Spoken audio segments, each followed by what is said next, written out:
Pessoal, bem-vindos ao vídeo 2 da aula 2, ao vídeo 2 da aula 3, perdão. Agora, depois que a gente fez no vídeo passado uma revisão do que a gente viu na aula 2, nós vamos agora fazer um trabalho de verificar uma nova teoria e um novo modelo de liderança. Primeiro, vamos conversar, eu falo muito em teoria, modelo, vamos conversar sobre o que é teoria e o que é modelo. Teoria é a tentativa de explicação de por que os eventos acontecem. Modelo é o padrão de eventos já existentes que podem ser aprendidos e repetidos. Então, a teoria ela tenta explicar por que os eventos acontecem e o modelo ele é um padrão de eventos para ser aprendido e repetido. Então, o que a gente tem aqui sempre é baseado em uma teoria, mas o que a gente aplica é um modelo, né? Então, por exemplo, o modelo da produção em massa de Henry Ford. Ele desenvolveu um modelo, não uma teoria. Vamos falar de liderança situacional. É a liderança se modificando aí de acordo com o ambiente. Liderança situacional ela é um modelo baseado em conceitos, procedimentos, ações e resultados testados em metodologias práticas, fáceis de aplicar e repetíveis.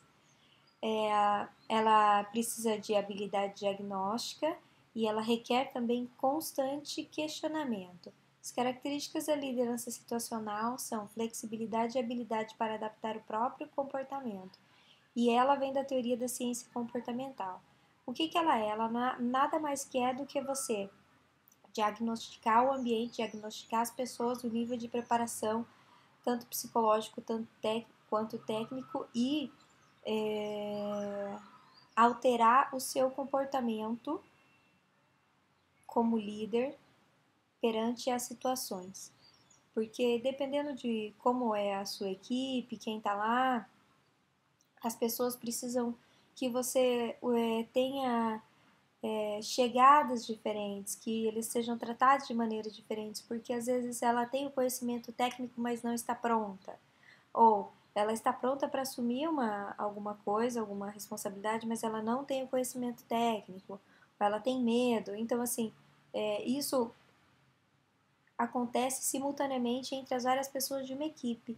E o líder ele tem que entender isso, conseguir diagnosticar para ele se moldar para cada pessoa, a cada comportamento que elas têm, cada situação, para que ele possa tirar o melhor proveito dessas pessoas.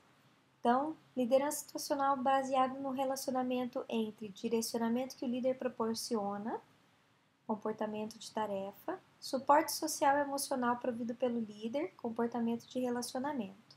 Então, é isso. Você vai dividir em duas partes. Você vai falar o comportamento de tarefa, que é você dar o que tem que ser feito, como, quando, onde, enfim, e o comportamento de relacionamento, que é o suporte emocional necessário para a pessoa conseguir fazer o que ela precisa fazer. Nível de preparação dos indivíduos para realizar o trabalho. Então, o que você tem que o nível de preparação, tanto emocional quanto de conhecimento. São essas duas vias que você sempre vai analisar na liderança situacional. ênfase no comportamento do líder em referência aos seguidores. Então, esse tipo de liderança é assim, o líder ele tem a ênfase do comportamento, é ele que motiva, é ele que leva as pessoas. Método de liderança deve estar congruente com o nível de preparação da equipe para apresentar os resultados, que é o que a gente já falou anteriormente.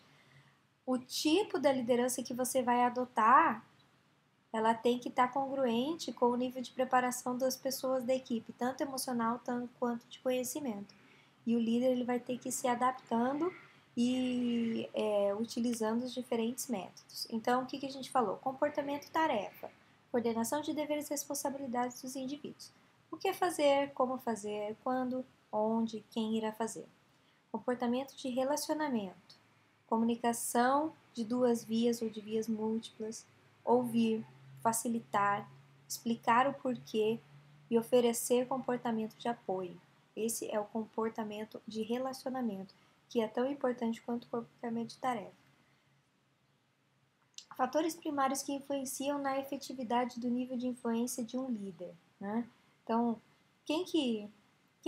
o que influencia? Ele mesmo, seus seguidores, seus supervisores, seus associados chaves, a organização, demandas no trabalho e tempo disponível para decisão, comportamento do próprio líder, preparação dos seus seguidores, comportamento, preparação dos seus supervisores, dos seus associados-chave que trabalham juntos, ou seja, outros líderes ali que trabalham, o suporte que a própria organização dá, a cultura da própria organização, as demandas do trabalho, se elas são muito fortes, se tem uma cultura às vezes até às vezes muito explorativa, e o tempo disponível para a tomada de decisão. Quando a tomada de decisão ela tem que ser feita em curto espaço de tempo, também existe aí uma situação que pode comprometer, às vezes, o líder, ou ele pode tomar uma decisão errada, ou mesmo se portar de maneira que não seria a melhor maneira. Fatores que demonstram o nível de preparação dos indivíduos é habilidade e vontade. Como é que você vai saber se os indivíduos estão preparados ou não? Pela habilidade deles, conhecimento, proficiência, experiência, e pela vontade. Confiança, comprometimento e motivação. Também pode ser insegurança. Por que também pode ser insegurança? Às vezes você acha que a pessoa não tem a vontade, mas às vezes é insegurança. Então, são essas duas coisas que você vai analisar como líder situacional: a habilidade e a vontade das pessoas. A gente está falando aqui de um contínuo de preparação. O nível de preparação baixo, R1, então ele é incapaz, inseguro e não comprometido. R2, moderado, incapaz, mas confiante ou comprometido.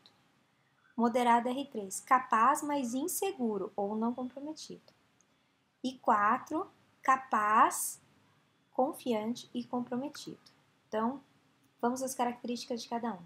R1, incapaz, inseguro e não comprometido. Incapaz de fazer a tarefa em nível aceitável, intimidado pela tarefa, perdido em relação às direções, procrastina, não finaliza as tarefas, faz perguntas demasiadas sobre as tarefas, evita as tarefas ou sempre está repassando e está sempre na defensiva ou desconfortável. Todas essas características aqui são as características do R1, que é incapaz, inseguro e não comprometido.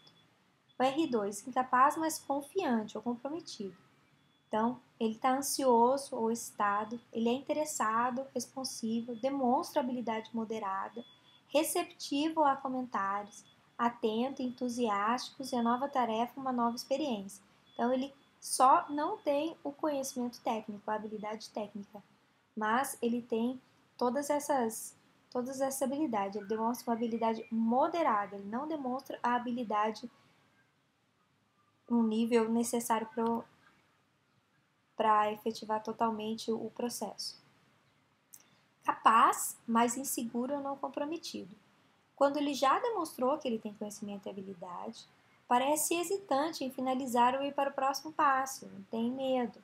Parece com medo, sobrecarregado, confuso, relutante para fazer a tarefa sozinho, solicita frequente feedback. Então, assim, insegurança ou não comprometimento mesmo. Algumas coisas aqui são realmente insegurança, como com medo, confuso, solicitação de bastante feedback. E o R4, que é capaz, confiante e comprometido. Mantém os gestores informados do progresso, pode operar sozinho, é um cara autônomo, orientado para resultados, compartilha boas ideias boas e más notícias, toma decisões efetivas sobre a tarefa, alto padrão de performance, está consciente sobre seu expertise. Aqui, quando eu falo que ele pode operar sozinho, autônomo, não quer dizer que não seja importante trabalhar em equipe, mas assim, ele não precisa de constante apoio, né? Ele não precisa que você esteja dando o guia para ele. Ele mesmo sabe o caminho a seguir, porque ele tem a capacidade, ele sabe como é que faz. Então aqui, aí, como é que, considerando cada um desses níveis, né, o R1, R2, R3 e R4, qual é o tipo de liderança que você tem que ter? Então vamos ver aqui, ó. Por exemplo, né? Você tá aqui, ó, comportamento de tarefa e comportamento de relacionamento. alto comportamento de tarefa e baixo comportamento de relacionamento. Então, se você tá nisso aqui, que é o R1, baixo, é incapaz, inseguro e não comprometido, você tem que fazer o quê? Você tem que dizer, guiar a pessoa do que ela tem que fazer. Tem que guiar ela. E o comportamento de relacionamento, ele não precisa ser alto. Por quê? Porque a pessoa, ela não tem comprometimento e ela não tem conhecimento. Primeiro ela precisa conhecer. Então você vai trabalhar aqui, ó, em dizendo. Se você vai para um nível moderado, né? R2, aqui, ó. Persuadir, explicar. Incapaz, mas confiante ou comprometido. Então, você vai explicar, né? Explicar para a pessoa por que ela tem que fazer aquilo, mas ela e vai dar também um nível alto de comportamento de tarefa, porque ela ainda não tem capacidade para lidar com esse comportamento de tarefa. Se é R3, o que você faz? Você encoraja, trabalha com resolução de problemas. Por quê? Você precisa de um alto nível de relacionamento e relativamente um baixo nível de comportamento de tarefa. Porque existe a capacidade, só não existe o comprometimento ou a segurança. Então, aqui é encorajamento. E, finalmente, aqui você delega. Por quê? Porque você está falando em capaz e confiante. Então, você não precisa de um alto nível de comportamento de tarefa, nem um alto nível de comportamento de relacionamento. Você pode trabalhar num nível baixo e delegar as responsabilidades, porque realmente aí o colaborador, ele tem, o membro da sua equipe, ele já tem ele sabe o que fazer, ele sabe como fazer e ele é confiante e comprometido. Agora nós vamos falar sobre o relatório final para vocês. Então, relatório final, vocês vão escrever um relatório de 1.250 a 1.500 palavras sobre os sets de aprendizados elaborados com a sua equipe de trabalho. Descreva como esses sets de aprendizagem estão impactando em seu trabalho e no da sua equipe. Descreva como os temas apresentados em aula estão te ajudando no seu ambiente de trabalho. Descreva como os temas estudados estão sendo aplicados no set de aprendizagem e qual o efeito dos mesmos em seu ambiente de trabalho. Finalmente, apresente o que você vê para o futuro próximo em sua empresa utilizando as teorias aqui estudadas e os sets de aprendizado. Então, como a gente falou inicialmente, a gente vai trabalhar com pesquisa de ação. Vocês fizeram um set de aprendizado essas 2 semanas no ambiente de trabalho de vocês. Então, aqui está o roteiro do que é para vocês escreverem para mim.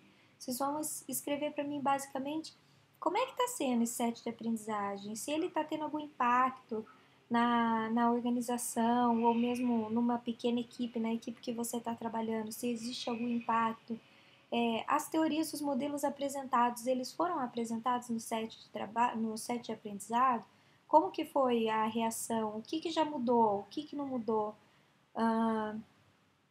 O que você vê que pode futuramente aí ser acrescentado, ser mudado através da utilização desses sets de trabalho? Se você tem intenção de set de aprendizagem, se vocês têm a intenção de continuar utilizando esses sets de aprendizagem na sua organização. Então, esse é o relatório final. Qualquer dúvida, vocês podem me contatar via Moodle. Eu preciso que esse relatório final seja colocado no Moodle sexta-feira que vem. Eu vou abrir um fórum para lá para vocês colocarem o relatório, anexarem. Perdão, não vou abrir um fórum. Vou abrir uma tarefa para vocês enviarem para mim o relatório final. Ok? E aqui estão os meus contatos para vocês falarem comigo, que é o Moodle, o e-mail e o Skype. Qualquer coisa sobre o trabalho final, tanto por Moodle, quanto por e-mail, quanto por Skype. Eu vou estar verificando o Moodle todo dia e o e-mail também eu verifico todo dia. O Skype, às vezes, eu não estou disponível. Então, geralmente o jeito mais rápido de me contatar seria por e-mail, ok? É isso. Eu gostaria de agradecer pela atenção. Eu espero poder ter compartilhado aí um pouco de conhecimento com vocês. Espero que vocês tenham gostado e até a próxima!